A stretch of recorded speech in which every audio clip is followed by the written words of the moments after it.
வணக்கம் மக்களே, நீங்க பாரு கேட்கறது மொக்க கமிட்டி தான் அங்கே ஹோஸ்ட். இப்போ நான் உங்ககிட்ட அந்த லிட்டில் சீசர் பீஸா ஆட் கேட்டேனாடா மார்வல் WB பண்ணுற வேலைலாம் பண்ணிட்டு இருக்கேன். ஒரு படத்தை அனௌன்ஸ் பண்ணி அந்த படத்துக்கு ட்ரெய்லர் கேட்கும் போதெல்லாம் கொடுக்காம கடைசியில் அந்த படம் ரிலீஸ் ஆகிறதுக்கு ஒரு வாரத்துக்கு முன்னாடி இருக்க முக்கியமான அந்த ஸ்பாய்லர்ஸ் எல்லாத்தையுமே டிவி ஸ்பாட்டாக ரிலீஸ் பண்ணுற வேலையை WB தான் பண்ணிட்டு இருந்தான். இப்போ மார்வலுமே பண்ண ஆரம்பிச்சிட்டாங்க. 3 முக்கியமான ட்ரெய்லரில் ஏகப்பட்ட லீக்ஸை கொடுத்துட்டு போயிருக்காங்க ஃபேண்டாஸ்டிக் ஃபோர் படத்துக்கு. படமே இன்னும் 2 வாரத்தில் வந்துடும். அதுக்குள்ளே ஏன்டா இப்படி மார்வல் சரியில்லை, இது சரியில்லை. இப்போ லேட்டஸ்ட்டாக இந்த படத்தில் அப்பியர் ஆக போகிற கிகாண்டோவோட அஃபிஷியல் ஃபுல் லுக்குங்கிறத ரிவீல் பண்ணியிருக்காங்க. அண்ட் ஆல்சோ நம்ம ஹர்பிக்கான ஒரு ஸ்பெஷல் ப்ரோமோ மூலியமாக கேலக்டஸ் எதுக்காக வராரு அப்படிங்கிறதுமே லைட்டாக டீஸ் பண்ணியிருக்காங்க. நிறைய விஷயங்கள் உள்ளடங்கி இருக்கு, மொத்தமாக பார்த்துருவோம். First and foremost little Caesar pizza அப்படின்னு சொல்ல போகிற ஒரு பீஸா கம்பெனிக்காக மார்வல் பார்த்தீங்கன்னா ஒரு சின்ன கிராஸ் ஓவர் மூலியமாக இந்த ஆடை ரிலீஸ் பண்ணியிருக்காங்க. இந்த ஆடில் நம்ம பீஸா கடைக்காரன் இந்த பக்கம் கிகாண்டோட கையில் இருந்துக்கிட்டு அந்த பீஸாவை விற்க ட்ரை பண்ணுறான். இருந்தாலும் கடமை உணர்ச்சிக்கு ஒரு அளவு இல்லையாப்பா. கிகாண்டோ கிட்ட இருந்து அந்த பயபுலியை காப்பாற்றுறதுக்காக ஃபேண்டாஸ்டிக் ஃபோர் வராங்க. ரொம்ப சிம்பிளாக உங்களுக்கு தெரியும். ஆனால் கிகாண்டோ ஃபேண்டாஸ்டிக் ஃபோருக்கு ஒரு முக்கியமான villain. I mean like the very first villain அப்படின்னு சொல்லலாம். ஃபேண்டாஸ்டிக் ஃபோர் ஃபர்ஸ்ட் காமிக்குள்ளே இன்ட்ரடியூஸ் பண்ணப்படுற அந்த சமயம் ஃபேண்டாஸ்டிக் ஃபோர் இஷ்யூ 1ல் இவங்க நம்ம கிகாண்டோவை எதிர்த்து தான் சண்டையை போட்டிருப்பாங்க. ஸோ லிட்டரலி ஃபேண்டாஸ்டிக் ஃபோரோட மொதல் வில்லனை இப்போதைக்கு ஃபர்ஸ்ட் டைம் நம்ம மார்வல் லைவ் ஆக்ஷனில் பார்க்க போகிறோம். அண்ட் MCUக்குள்ளேயுமே ஃபேண்டாஸ்டிக் ஃபோர் ஃபர்ஸ்ட் டைம் வர அந்த சமயத்தில் அந்த ஃபர்ஸ்ட் இஷ்யூவே அப்படியே எடுத்து வச்சிடலாம். அந்த டாப்பிக்லாம் பண்ணுறாங்களோ. அண்ட் ஃபர்ஸ்ட் இஷ்யூ மொதல் 3 காமிக் இஷ்யூவே வந்து பார்த்தீங்கன்னா கேலக்டஸ் ட்ரைலஜின்னு தான் சொல்லுவாங்க. இந்த கமிங் ஆஃப் கேலக்டஸை எதிர்த்து இந்த பக்கம் ஃபேண்டாஸ்டிக் ஃபோர் சண்டை போடுறேன். அதை தான் இப்போதைக்கு மார்வல் ஃபேண்டாஸ்டிக் ஃபோரை இன்ட்ரடியூஸ் பண்ணுற இந்த மொதல் படத்திலே பண்ண போகிற மாதிரி எனக்கு ஃபீல் ஆகுது. ஒரு பயங்கரமான காமிக், அப்படியே டேரெக்டாக அடாப்ட் பண்ணுறது கஷ்டம். பட் இருந்தாலும் அதுக்கான நிறைய ஹிண்ட் கொடுத்துருக்கேங்க. இந்த பார்க்குறதுக்கு முன்னாடி இந்த கிகாண்டோ யாருங்கிற கேள்வி உங்களுக்கு வந்திருக்கும். சிம்பிளாக சொல்ல போனோம்னா இவன் ஒரு டீவியன்ட் மியூட்டேட்டுங்க. டீவியன்ட்னு சொல்லுவாங்க. எல்லாருமே இட்டர்னல்ஸ் படத்தில் பார்த்துருப்பீங்களா? இட்டர்னல்ஸ் ஒரு பக்கம் இருப்பாங்க. அண்ட் இந்த பக்கம் செலஸ்டியல்ஸ் வந்து பார்த்தீங்கன்னா பூமியில் இந்த டீவன்ஸ் உலக விட்டுருப்பாங்கல்ல. அந்த வகையில் டீவன் சம்மந்தப்பட்ட இவன் பயங்கரமாக மியூட்டேட் ஆகியிருப்பான். அட்லாண்டிஸ் சம்மந்தப்பட்ட ஒரு மான்ஸ்டர் இருக்கிற மாதிரியும் சொல்லுவாங்க. அதாவது நேமர் கண்ட்ரோலில் இருக்க ஒரு மான்ஸ்டர், சி மான்ஸ்டருங்கிற பேரை கொடுக்கப்பட்டிருக்கேன். பட் எப்படி பார்த்தாலும் இவன் ஒரு டீவியன்ட் மியூட்டேட் தான். ஸோ அதை வச்சு பார்க்கும்போது ஒருவேளை இந்த ஃபேண்டாஸ்டிக் ஃபோர் யூனிவர்ஸில் மியூட்டன்ஸ் இருக்காங்களா? ஏன்னா இந்த ஃப்ராங்க்லின் ரிச்சர்ஸ் பைபிளாக இருக்கால, ரீட் ரிச்சர்ஸ் அண்ட் நம்ம சூவோட பையன், அவனே ஒரு மியூட்டன்ட் தாங்க. ஒமேகா லெவலுக்கும் மேலே அந்த அளவுக்கு ஒரு பவர்ஃபுல்லான மியூட்டன்ட். ஸோ அவனையே மியூட்டன் கேட்டகிரிக்குள்ள கொண்டு வர அந்த சமயத்தில் இந்த பக்கம் டிவியன்ட்டே இன்ட்ரடியூஸ் பண்ணிட்டாங்க. அப்படி பார்க்கும்போது லைட்டாக மியூட்டன்ஸை டீஸ் பண்ண வர மாதிரி தான் எனக்கு ஃபீல் ஆகுது. அண்ட் ஆப்வியஸாக MCUமே அவங்களுடைய அடுத்த சாகாவை மியூட்டன் சாகாவாக ஃபிக்ஸ் பண்ணியிருக்க அந்த காரணத்தினால கிகாண்டோ வழியாகவே மியூட்டன்ஸுமே இன்ட்ரடியூஸ் பண்ணலாம் சான்சஸ் அதிகம். கிகாண்டோ கையில் வந்து பார்த்தீங்கன்னா அந்த பீஸா கரக்காரனை வச்சிருப்பான். பட் ஒரிஜினல் காமிக் இஷ்யூவில் நீங்கள் பார்த்தீங்கன்னா கிகாண்டோ கையில் சூஸ்டா மாட்டியிருப்பான். சூவை காப்பாற்றுறதுக்கு நம்ம Thing, Human Torch and Mister Fantastic சொல்லி எல்லாருமே போராடிட்டு இருப்பாங்க. அதை இன்ஸ்பயர் பண்ணி இந்த படத்தில் வரப்போகிற அந்த ஆர்டிஸ்ட்டை பேஸ் பண்ணி ஒரு சின்ன காமிக் இஷ்யூ கவரை வந்து பார்த்தீங்கன்னா மார்வல் அஃபிஷியலாகவே ரிலீஸ் பண்ணியிருந்தாங்க. ஸோ கிகாண்டோவை இப்போ தான் நம்ம ஃபஸ்ட்டு பார்க்குறோன்னு கிடையாது. இதுக்கு முன்னாடியே ஒரு லீக்டு காமிக் இஷ்யூவில் இந்த பக்கம் கிகாண்டோவை டீஸ் பண்ணிட்டு தான் போயிருப்பாங்க. ஸோ அந்த வகையில் இந்த படத்துலேயுமே அந்த ஃபைட் இருக்கும்னு நினச்சோம். அதான் அஃபிஷியலாக ரிவீலே பண்ணிட்டாங்களே. ஏன்டா இது அப்படியே படத்தில் கொடுத்துருந்தா எவ்வளோ அமேசிங்காக இருந்திருக்கும்.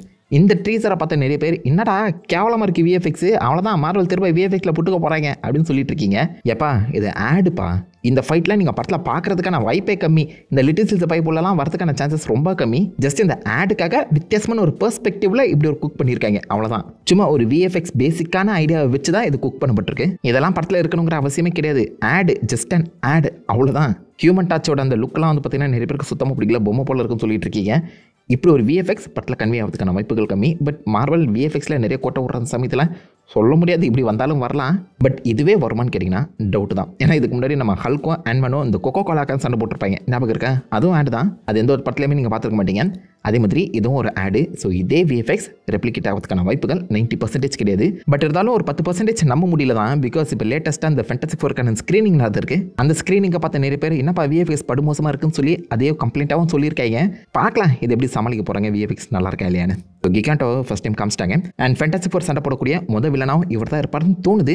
ஏன்னா இப்போதைக்கு படம் வந்து பார்த்தீங்கன்னா ஃபேண்டாஸ்டிக் ஃபோர் அவங்க பவர்ஸ் எல்லாத்தையுமே கிடச்சி 4 இயர்ஸ் கழிச்சு தான் கிக் ஆஃப் ஆகுது. ஸோ கேலக்டஸ் 4 வருஷம் கழிச்சு தான் இப்போதைக்கு பூமிக்கே வராரு. அந்த 4 வருஷமும் ஃபேண்டாஸ்டிக் ஃபோர் என்னென்ன பண்ணிட்டு இருந்தாங்க அப்படிங்கிறத காமிக்கணும்ல. அது ஒரு மாண்டாச்சாகவோ இல்லை அந்த மாதிரி ஒரு ஸ்பெஷலான 2-3 வில்லன்களை பேஸ் பண்ணியோ நகரத்துக்கு கொண்டு போகலாம். அந்த வகையில் ஒரு வில்லனை காமிச்சிட்டாங்க. இந்த கிகாண்டோ ஒன்றும் சும்மா வந்திருக்க மாட்டான். இவன் ஆச்சுன்னா மோல்மேனோட அந்த ஹெல்ப் மூலியமாக தான் இங்கே வந்திருப்பான். ஸோ கிகாண்டோ வில்லன் கிடையாது, அடியால் தான் மெயின் வில்லன் மோல்மேன். ஸோ அப்படி பார்த்தா படத்தில் மோல்மேனும் இருக்காராங்கிற ஒரு கேள்வி எழுப்பியிருக்கு. First trailer Fantastic Four first trailer ஞாபகம் இருக்கா? ஜான் மால்கோவிச்சோட அந்த லுக்கை மட்டும் காமிச்சிருப்பாங்க. இந்த லுக்கை பார்த்தோன்னே நிறைய பேர் இவர் பாசிபிளி மோல்மேனாக இருக்க சான்சஸ் அதிகம் சொல்லியிருந்தாங்க. இப்போதைக்கு கிகாண்டோ வர காமிச்சிருக்க சமயத்தில் மேபி இவரே மோல்மேனாக ப்ளே பண்ணுறதுக்கான வாய்ப்புகளும் இருக்குதான். ஆனால் மோல்மேனுக்கான லுக் இப்படி இருக்காதுங்க. லுக்கு கொஞ்சம் வேற மாதிரி இருக்குது. பட் மாற்றப்பட்ட ஒரு லுக் சேஞ்ச் பண்ணப்பட்ட மோல்மேனுங்கிற மாதிரி சொல்லலாம் வாய்ப்புகள் அதிகம். கிகாண்டோனும் சும்மா வர போகிறதில்ல, கூடவே மோல்மேனுங்கிற வில்லனும் வரதான் போகிறாரு. ஸோ கிகாண்டோ மோல்மேனுக்கான ஃபைட் கொடுக்க போகிறோம்னு தோணுது. சப்போஸ் இங்கே ஜான் மால்கோவிச் மோல்மேனாக ப்ளே பண்ணலன்னா இன்னொரு முக்கியமான வில்லன் ரோல் வந்து எடுக்கலாம், ரெட் கோஸ்ட். அவருடைய முடி, ஹேர் ஸ்டைலு அண்ட் ஆஃபீஸாக ஒரு மாதிரி ரெட் கோட் போட்டுருக்குமா தானே தெரியுது. காமிக்கில் ரெட் கோஸ்ட்டுங்கிற ஒருத்தன் சுற்றிட்டு இருக்கான். அவனுக்கு ஃபென்டாஸ்டிக் ஃபோர்னாலே சுத்தமாக பிடிக்காது. கிட்டத்தட்ட ஒரு லெக்ஸ் லூத்தர் இன்ஸ்பிரேஷன் சொல்லலாம். ஃபென்டாஸ்டிக் ஃபோருக்கு அப்படியே ஆப்போசிட்டாக அவங்களுடைய பவர்ஸை ரெப்ளிகேட் பண்ணுற மாதிரி நிறைய குரங்குகள் மேலே ரிசர்ச் பண்ணி அவங்களுக்கு கவுண்டர் பார்ட்டான ஒரு குரங்கு கூட்டத்தையே வந்து பார்த்தீங்கன்னா உருவாக்கி அதை ஃபென்டாஸ்டிக் ஃபோராக மாற்ற ட்ரை பண்ணிட்டு இருப்பான். ஓரளவுக்கு டீசெண்டான வில்லன் தான். அந்த லுக்கும் ஜான் மால்கோவிச் லுக்கும் மேட்ச் ஆகிற சமயத்தில் ஒரு வேளை இருக்குமோங்கிற டவுட் வரதான் செய்யுது. முன்னாடியே சொன்னால ஆப்வியஸ் அந்த 4 வருஷம் ஃபென்டாஸ்டிக் ஃபோர் ஏகப்பட்ட சூப்பர் ஹீரோஸை தரத்தே ஆகணும். படத்தோட ஃபர்ஸ்ட் ஹாஃபில் ஜஸ்ட் இந்த மாதிரி like montage of heroes and villains வந்து பார்த்தீங்கன்னா நம்ம பார்க்கறதுக்கான வாய்ப்புகள் இருக்கு. அண்ட் இந்த யூனிவர்ஸில் ஒன்லி ஹீரோஸாகவும் ஃபென்டாஸ்டிக் ஃபோர் தான் இருக்காங்க. எங்கே பிரச்சனை இருந்தாலும் இவங்க தான் போய் தடுக்கணும். இப்படி பார்க்கும்போது ஏகப்பட்ட பிரச்சனைகள் வரதானே செய்யும். ஆனால் ஜான் மால்கோவிச் ஒரு செம டேலண்டடான ஆக்டர். இதுக்கு முன்னாடி மேட் ஜாக்மன் கூட நிறைய படங்கள் பண்ணியிருக்காரு. இப்படி ஒரு ஆக்டிங் கெப்பாசிட்டியை கண்டிப்பாக மேட் ஜாக்மன் பேஸ் பண்ண மாட்டார் தான் தோணுது. அப்போ ஜான் மால்கோவிச் என்ன ரோல் தான் ப்ளே பண்ணுறாரு அப்படின்னு நீங்கள் கேட்டிங்கன்னா இப்போதைக்கு மிகப்பெரிய ரூமராக சுற்றிட்டு இருக்கிறது ஃப்ராங்க்லின் ரிச்சர்ட்ஸ். டேய் என்னடா வளர்ற, இந்த குட்டி பையன் இருக்காலாம் வாண்டே, இவன் தான்டா ஃப்ராங்க்லின் ரிச்சர்ட்ஸ். வயசான கிழவனை போய் ஃப்ராங்க்லின் ரிச்சர்ட்ஸ்னு சொல்கிறேன். இல்லை நம்புற மாதிரியா இருக்குது நீங்கள் கேட்குறதுன்னு புரியுது. இந்த படத்தில் ஃப்ராங்க்லின் ரிச்சர்ட்ஸ் பறக்க போகிறாரு. ஐ மீன் லிட்டரலாக சூஸ்டம் பார்த்தீங்கன்னா ப்ரெக்னெண்ட்டாக இருந்து குழந்தைய பத்தெடுக்கிற மாதிரி தான் கதையை கொண்டு போயிருக்காங்க. ஆல்மோஸ்ட் படத்துக்குள்ளேயே ஒரு 10 மந்த்துங்கிற டைம் கேப்புங்கிறது வரதான் போது நம்புறேன். ஏன்னா கிகாண்டா கூட சண்டை போடும்போது அந்த சூஸ்டமோட வயிறு பார்த்தீங்கன்னா ஃப்ளாட்டாக தான் இருக்குது. ஸோ அந்த மாதிரி சண்டையெல்லாம் காமிச்சு ஒரு 10 மாதம் டைம் ஜம்ப்க்கிறத அழகாகவே ப்ரெசென்ட் பண்ணலாம். ஸோ குழந்தை பறக்க போது குழந்தைய நம்ம ஹேர்பி வச்சு பாதுகாக்கவும் ட்ரை பண்ண போகிறாங்க. ஹேர்பிக்கான தனி கமர்ஷியலே விட்டுருக்காங்க. அதில் ஹேர்பி வந்து பார்த்தீங்கன்னா வீட்டு வேலைகள் ஒரு பக்கம் செய்கிறதா இருந்தாலும் குழந்தைய பாதுகாக்கிற அந்த வேலையுமே பண்ணுற மாதிரி தான் காமிச்சிருக்காங்க. குழந்தைக்கு தேவையான எல்லா வேலைகளுமே இந்த பக்கம் ஹேர்பி பண்ணிட்டு இருக்கான். முக்கியமாக அந்த ஷாட்டில் என் பின்னாடி ஒழிஞ்சிக்க அப்படின்னு சொல்லி ஃப்ராங்க்லின் ரிச்சர்ட்ஸை ஹேர்பி பாதுகாக்கிறான். லிட்டரலாக யார்கிட்ட இருந்தோ பாதுகாக்கிறான். இது பேக்ஸ்டர் பில்டிங்கில் தான் நடக்கிற அந்த சமயத்தில் ஹேர்பி யாரை பார்த்து பயப்படணும் அவ நிமிந்து தான் பார்க்குற அந்த காரணத்தினால மேபி யாருக்கு தெரியும் கேலக்டஸ் வந்திருக்கலாம். இதுக்கு முன்னாடி இந்த ஃபர்ஸ்ட் டேலெல்லாம் வரதுக்கு முன்னாடி ஒரு சின்ன காமிக் அண்ட் ஃபுட்டேஜ் லீக் ஆச்சு, கான்செப்ட் ஃபுட்டேஜ் தான். அதில் அந்த பேக்ஸ்டர் பில்டிங்குள்ளே வந்து பார்த்தீங்கன்னா நம்ம கேலக்டஸ் எட்டி பார்க்குற மாதிரி அந்த ஒரு பிக்சரை எல்லாருமே பார்த்துருப்பீங்க. மேபி அது இதுடைய ரெஃபரன்ஸாக கொடுக்கப்படலாம். எனக்கு என்னமோ இந்த ஷாட் படத்தில் இருக்கும் போல தான் தோணுது. ஏன்னா குழந்தையெல்லாம் கூட்டிகிட்டு வந்து இந்த மாதிரி டிவி ஸ்பாட் ப்ரொமோட் பண்ண மாட்டாங்க, அது எத்திக்கலாக இருக்காது. ஸோ படத்தில் இருக்க ஒரு முக்கியமான ஷாட்டாக கொடுத்துருக்காம தான் எனக்கு தோன்று. ஸோ இந்த இடத்துல ஃப்ராங்க்லின் ரிச்சர்ட்ஸ் இங்கே தான் இருக்கானா அப்படின்னு சொல்லி கேலக்டஸ் பார்க்க வரேன். அவனை பார்த்து தான் இந்த பக்கம் ஹேர்பி பயப்படுற மாதிரி இருக்குது. அண்ட் என் பின்னாடி ஒழிச்சிக்க அப்படின்னு சொல்ல ஆப்வியஸாக ஹேர்பிக்கும் இந்த ஃப்ராங்க்லின் ரிச்சர்ட்ஸை தேடி தான் வந்திருக்காங்கிற விஷயம் தெரிய வந்திருக்கு. ஸோ ஃப்ராங்க்லின் எந்த அளவுக்கு பவர்ஃபுல்லானவன் அப்படிங்கிறது பாசிபிளி ஃபேன்டாஸ்டிக் ஃபோருக்கு தெரியுமோ சான்சஸ் அதிகம். இந்த படத்தில் மல்டிவர்ஸ் ட்ராவல், டைம் ட்ராவலுங்கிற நிறைய விஷயங்கள் பார்த்தீங்கன்னா இடம் பெற போதும் சொல்லி மென்ஷன் பண்ணியிருந்தாங்க. ஸ்க்ரீனிங் பார்த்த நிறைய பேர் ஆக்சுவலாக இந்த ஃபேன்டாஸ்டிக் ஃபோர் மொத்தமாகவே ஒரு ஷிப்பை எடுத்துக்கிட்டு பிளாக் ஹோலுக்குள்ளே போகிற மாதிரி சீக்வன்ஸ் அமைக்கப்பட்டிருந்ததாக சொல்லியிருந்தாங்க. ஆல்ரெடி நம்ம லோக்கி சீசன் 1 எபிசோட் 6 பார்த்துருந்தோம்.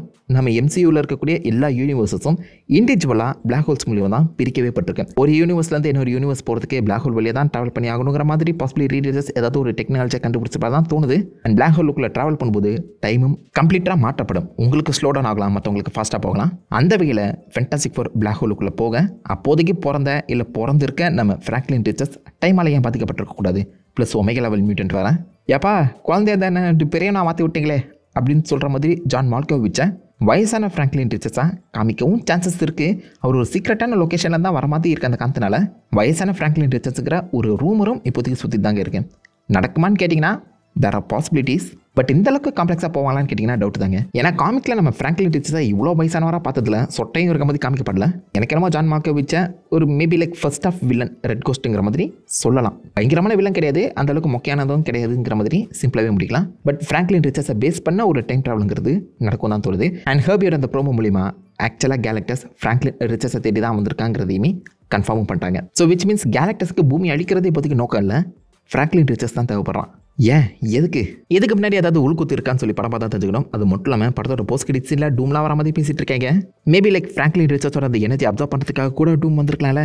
ஏன் டூமுக்கும் ஃப்ராங்க்லின் ரிச்சர்ட்ஸ் தேவைப்படுறாங்க மாதிரி கதை சொல்லப்படலாம். கெவின் ஃபெகே வேற தண்டர்போல்ட்ஸ் படத்தில் காமிச்ச அந்த ஃபேன்டாஸ்டிக் ஃபோர் ஷிப் ஆக்சுவலாக இந்த படத்தில் ஒரு ஃபேன்டாஸ்டிக் ஃபோர் ஷிப்பே கிடையாதுங்கிற மாதிரி ஒரு குண்டு தூக்கி போட்டிருக்காரு. அப்படி பார்த்தா அந்த யூனிவர்ஸில் இருந்து டூம் ஏன் ஃப்ராங்க்லினை கடத்திட்டு வரக்கூடாது?